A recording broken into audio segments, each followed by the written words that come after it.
Yes yes Manmatharaja, అటుకులు పాయసం ready. Taste చేసి ఎలా ఉందో చెప్పు. కాలిపోద్ది, జాగ్రత్త.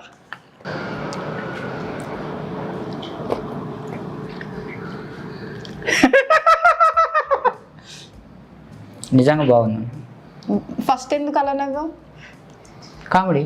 కామెడీయా? కామెడీ కోసం నవ్వావు? నేను అది ఏమైందో అనుకున్నాను. జస్ట్ కామెడీ, నిజంగా బాగుంది, ప్రామిస్. ఓకే, అంటే కింది స్థాయి వాళ్ళకి అర్థమవుతుందా ఇది? నాకైతే అర్థమైంది, నీకు అర్థమైందా కాలేదు? నాకు అర్థమైంది కాబట్టి నేను చేశాను కదా. చేసే వాళ్ళకి అర్థం కాదు. నాకు అర్థమయ్యే నేను చేశాను. తినే వాళ్ళకి నాకే అర్థం కాలేదు అంటున్నావు. అంతే, మినిమం డిగ్రీ చదువు ఉండాలి. కింది ఓకే, స్థాయి. నాకైతే బాగుంది. బాగుందా? Thank you. మీరు ఎవరు చేసినా నన్ను మాత్రం తప్పకుండా పిలవండి. మీ ఇంటికంటే పిలవండి, మిగతాలు కూడా. ఎవరు లేనప్పుడు పిలవండి. పొద్దున్నే బేవర్స్ గాళ్ళు ఎక్కువైపోయారు. చచ్చా.